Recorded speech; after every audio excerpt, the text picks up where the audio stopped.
सा शिव को।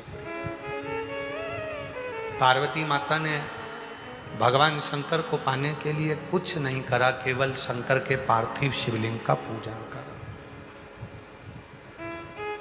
पार्थिव लिंग बनाना, पार्थिव शिवलिंग बनाकर उसका पूजन करना, आराधना करना सुख देता।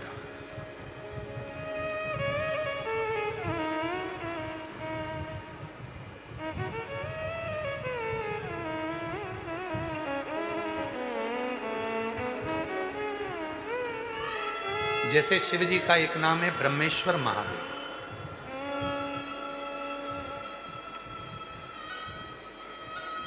ये जो ब्रह्मेश्वर महादेव का जो नाम होता है, कई लोग कहते हैं हमारा बच्चा डिप्रेशन में पहुंच गया, हमारी पत्नी डिप्रेशन में है, हमारा पति डिप्रेशन में है, नींद की गोली खाना पड़ रही है, सुस्त सुस्त रहते हो, डिप्रेशन में चल रहे हो, टेंशन दिन रात दिमाग में चलता रहता है। तो चिंता को मिटाया कैसे जाए?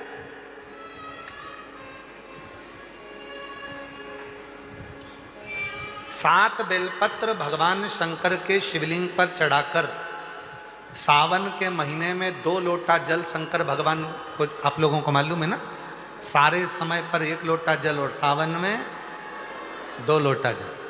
सावन के महीने में 2 लोटा जल शिव जी को चढ़ाया। और अगर चिंता ज़्यादा है, टेंशन ज़्यादा है, डिप्रेशन चल रहा है, गोलियों पर गोलियां खाना पड़ रही है, बीपी की गोलियां बार बार खाना पड़ रही है, तो ब्रह्मेश्वर महादेव का नाम लेकर शिव पर 7 बेलपत्र चढ़ाकर, और अगर 7 ना हो तो 5, 5 ना हो तो 3 बेलपत्र शिव को चढ़ाकर दोनों हाथों के लोटे का जल धीरे धीरे शिव जी पर चढ़ाएं, और उसी में से थोड़ा सा जल लेकर जो बहुत टेंशन में हो, डिप्रेशन में हो, चिंता में हो, उसको उस जल का आचमन कराना प्रारंभ करो। 3 से 4 दिन के अंदर वो डिप्रेशन से बाहर निकलेगा, अपने कार्य में रुचि रखेगा और उसको प्रसन्नता। ब्रह्मेश्वर महादेव का बोलो, कौन से महादेव? ब्रह्मेश्वर। बोलो ब्रह्मेश्वर महादेव की।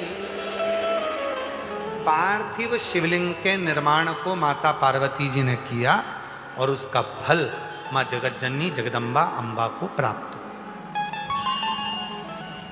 पार्थिव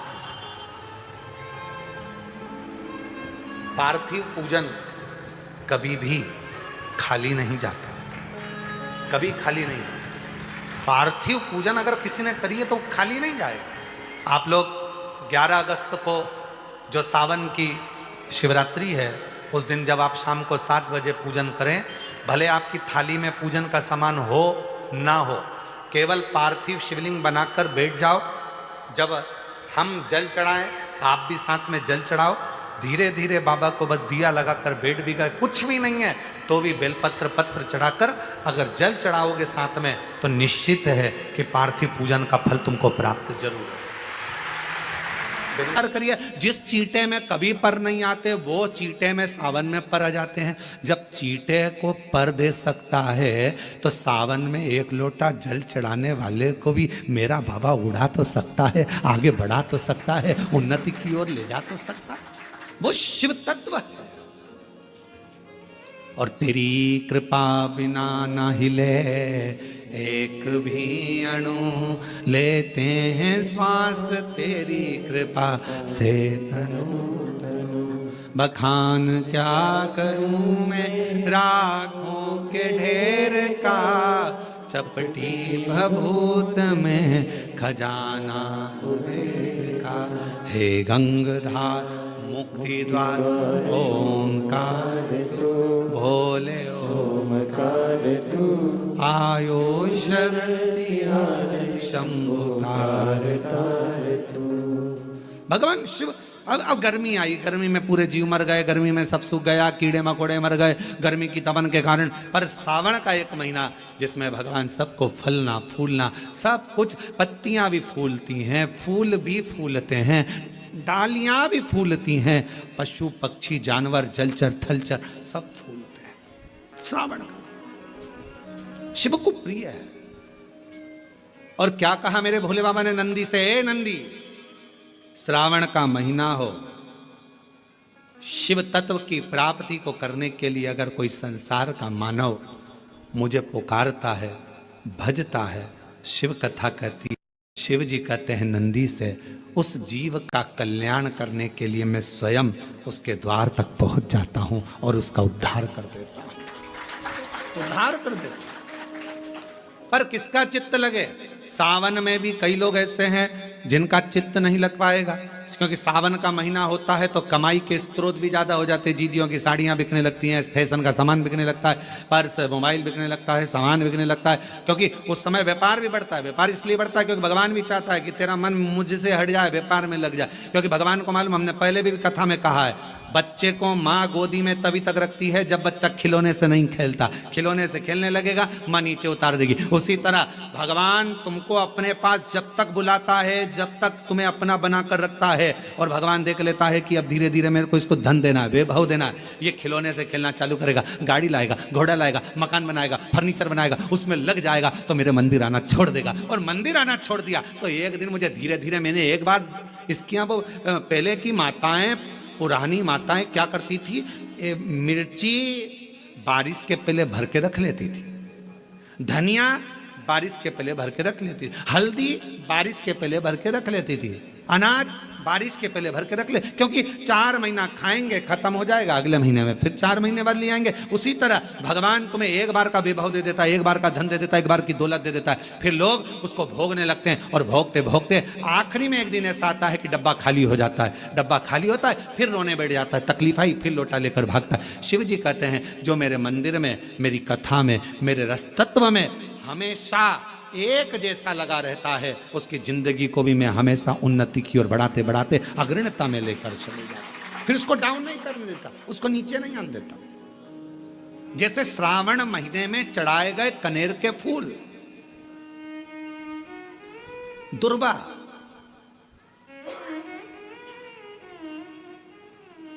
और हम सबसे कहेंगे, मान लो यदि कोई विशेष कोर्ट का केस चल रहा हो, कोई कोर्ट में कोई बातें चल रही हो, अदालत आदि में कोई कार्रवाई चल रही हो, कोई फाइल प्रशासनिक अधिकारियों के पास फंस गई हो और कुछ ना कुछ उसमें अपने को लगता है कि तकलीफ का प्रसंग है, तो हम कहेंगे शिव की आराधना करो, सत्यता पर जियो,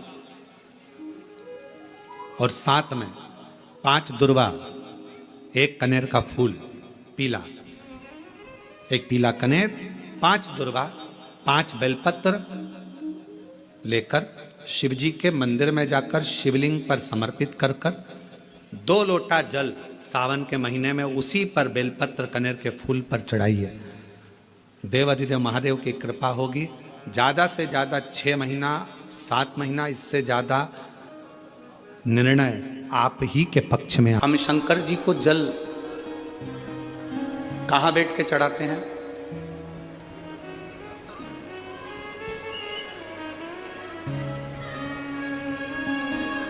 बोलो बोलो, जल के बोलो जरा। वैसे तो जो शिवलिंग होता है उस शिवलिंग के आसपास कहीं पर भी बैठ जाओ जहां से जल बहता है, बस उस स्थान को छोड़कर। पर विशेष जल चढ़ाने का स्थान कहां से बताया गया? उत्तर की ओर मुख कर हमें दक्षिण में बैठना है, उत्तर में मुख करना। उत्तर की ओर भगवान शंकर की जलाधारी, जलाधारी से मतलब है जो शिव जी का चढ़ा हुआ पानी जो बहता है वो उत्तर की ओर जाता है। तो हम कहाँ बैठते हैं? बोलो बोलो जम के, दक्षिण की ओर। मान लो शिव जी का पानी इधर जा रहा है तो तुम्हें इधर बैठना है, शिव जी का पानी इधर जा रहा है तो तुम्हें इधर बैठना है। वैसे तो शंकर के शिवलिंग के आसपास कहीं पर भी बैठकर पूजन कर सकते हो, पर विशेष कोई कामना होती है, विशेष कोई मनोकामना है, और आपका दुख जब कटता नहीं है, आप हार जाते हो, तब उस समय पर दक्षिण में बैठकर जहां उत्तर की ओर मुख कर कर भगवान देवाधिदेव महादेव को जल समर्पित किया जाता है। उत्तर दिशा में ऐसा क्या है कि शंकर जी का जल उत्तर की ओर जाता है? ये उत्तर और दक्षिण, ये दो दिशा तो हमारे यहाँ बड़ी विचित्र मानी जाती है। हमारे यहाँ सबसे अच्छी दिशा, कोई मकान भी लेता है तो कहता है पूरा पश्चिम का मकान होना चाहिए। कोई मकान ले, पूर्व का मकान हो, पश्चिम का मकान हो। कोई दुकान ले तो कहते हैं पूरा पश्चिम का मकान दुकान हो। पर मेरा वो घरदानी तो उत्तर दक्षिण का आनंद लेता। उत्तर दक्षिण, ऐसा दक्षिण दिशा में ऐसा क्या है कि शंकर जी का चढ़ा हुआ जल दक्षिण में ही जाता है। यहां तक शिव महापुराण की कथा कहती है, मान लो आपके घर में छोटा सा शिवलिंग है, आपके घर में छोटा सा शिवलिंग है, उस शिवलिंग को आपने थाली में रख लिया। थाली में रखने के बाद में गूंज रहा है आवाज, थाली में रखने के बाद उस थाली में शिवलिंग को रख लिया, आपने उसको स्नान कराया। थाली में भी अगर शिवलिंग रख रहे हो तो उस शिवलिंग का जो दिशा है वो उत्तर की होना चाहिए। भले आप मंदिर में पूरा पश्चिम में बैठे हो, आपके घर का मंदिर तो पूरा पश्चिम में ही होगा। आपके घर का मंदिर कहाँ होगा? पूरा पश्चिम में। पर शिवलिंग की दिशा कहाँ रखना है? उसकी जलाधारी की दिशा कहाँ रखना है? जम के बोलो जरा। उत्तर। आप मंदिर में पूरा पश्चिम में बैठो, आपके घर के मंदिर में आप पूरा पश्चिम में बैठ के पूजन करो, क्योंकि आपका मंदिर पूरा पश्चिम ही होगा। ऐसा कोई घर नहीं जिसके घर के अंदर मंदिर पूरा पश्चिम में नहीं है। आप पूरा पश्चिम में बैठो, पर शिवलिंग को थाली में भी रखो तो उसकी जलाधारी उत्तर की होना चाहिए। आपने अगर स्नान कराया है, शंकर भगवान के शिवलिंग का जल जो आप लेकर जा रहे हो विसर्जन करने के लिए, शिवलिंग का चढ़ा हुआ पानी जो भगवान को हम घर में स्नान कराते हैं, भगवान को घर में नहलाते हैं, स्नान का जो जल होता है उसको हम ले जाकर जब वृक्ष में डालते हैं, उस समय पर शंकर का घर में चढ़ा हुआ जल जब हम ले जाकर उसको डालते हैं वृक्ष में, अगर आपका ध्यान उत्तर की ओर है, आपका मुख उत्तर की ओर है, भले आप जल डाल रहे हैं पर मुख यदि आपका उत्तर की ओर है तो आपकी मनोकामना पूर्ण होती ही है, ये निश्चित है। शिव जी का चढ़ा हुआ जल भले हमने अपने घर में स्नान कराया, भले हमने अपने घर में नहलाया, शिवलिंग को अपने घर में स्नान कराया, पर उसका जो जल नहलाने के बाद सब भगवान जब नहा लिए, अपने शिव जी को नहला लिया, वो जल रखा है, पूजन अर्चना सब हो गई, बाद में आप पूजन पे से उठे, उस जल को लेकर गए, आपने जो विसर्जन किया उस जल को आपने पेड़ पौधे में डाला, वो जल उत्तर, भले आपका वृक्ष कहीं पर भी हो पर आपका मुख उत्तर का है, और आप उस जल को, शंकर के चढ़े हुए जल को आप पेड़ पौधे में डाल रहे हैं, मतलब आपकी राहें खुल जाएगी और मंजिल तक आप पहुंचोगे जरूर, ये निश्चित, ये निश्चित था। आज भी शिव महापुराण की कथा वर्णन करती है, जो बच्चे पढ़ने बैठे, विद्याध्ययन करने बैठे, और यदि पढ़ने के बाद उनके विवेक में, बुद्धि में वो चीज नहीं बैठ रही है, याद नहीं रह रहा, तो दो महादेव ऐसे हैं जिनका स्मरण करना चाहिए। एक है कपिलेश्वर महादेव और दूसरे हैं आनंदेश्वर महादेव। और माताओं से निवेदन है, जितनी भी मेरी माताएं बैठी हैं, जितनी मेरी जीजियां बैठी हैं, जितने मेरे जीजा बैठे हैं, जितनी मेरी बेटियां बैठी हैं, जितने मेरे बुजुर्ग माँ बाप बैठे हैं, उनसे निवेदन करो, मान लो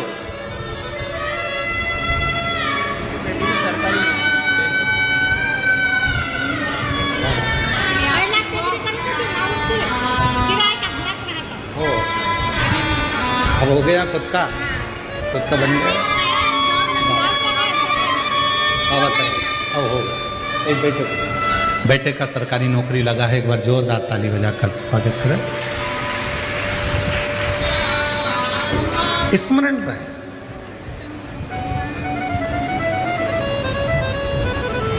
स्मरण, प्रत्येक माता को स्मरण में रहना चाहिए। आप बच्चे से कहती हो पढ़ पढ़ पढ़ पढ़ पढ़, पढ़ता नहीं, आप उसके पीछे पड़ जाती हो, वो पढ़ता नहीं, पढ़ भी लेगा तो याद रहता नहीं, स्मरण नहीं रहता। खुद बैठो, बच्चा कितना भी ट्यूशन चले जाए, कितनी भी कोचिंग चले जाए, कितने भी अच्छी कोचिंग में जाकर पढ़ ले, पर प्रत्येक घर की माता को, प्रत्येक घर के पिता को एक काम करना चाहिए, कम से कम 15 मिनट, 20 मिनट, आधा घंटा अपने बच्चों को पढ़ाने के लिए जरूर बैठना चाहिए। कई माताएं कहती हैं गुरुजी हमने ट्यूशन लगा दी, कोचिंग लगा दी, भले लगा दो, अपना बेटा है, तुम्हें नहीं आता ज़्यादा पढ़ाना, फिर भी उसके पास बैठो, वो कॉपी लेकर बैठेगा, पढ़ेगा। जितनी देर बैठ सकते हो उसके पास बैठो थोड़ा। और एक काम जरूर करो, उसको अच्छी विद्या अध्ययन कराओ, पढ़ाओ। साथ में आनंदेश्वर महादेव, कपिलेश्वर महादेव दोनों का नाम लेकर थोड़ा सा जल शिव जी को चढ़ाओ, और वो जल उस बच्चे को जरूर पिलाओ जिसकी बुद्धि में, जो याद करता है भूल जाता है, या पढ़ने में मन नहीं लगता, ध्यान नहीं लगता, खेलने में मन लगता है, ज़्यादा ध्यान पढ़ाई में नहीं जाता, उसको आनंदेश्वर महादेव और कपिलेश्वर महादेव, ये दो ऐसे हैं। आनंदेश्वर महादेव, आनंद वो बालक जो जन्म लेते से ही अपनी माता को ज्ञान देते हैं, और कपिलेश्वर महादेव, कपिल मुनि, वो जो जन्म लेते से ही अपनी माता देवहूति को ज्ञान देते हैं।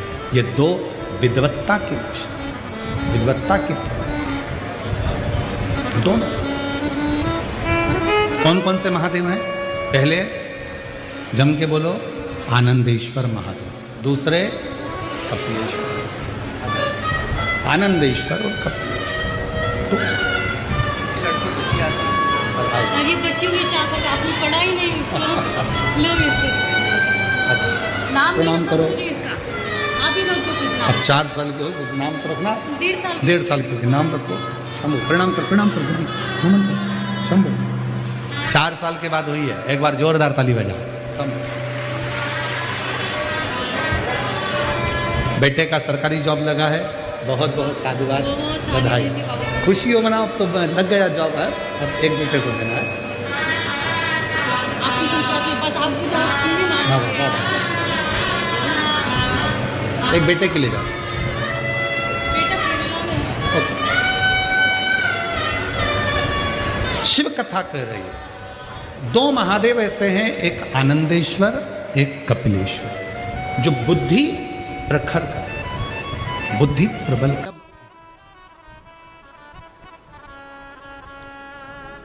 सारी दुनिया की ठोकर खा लो,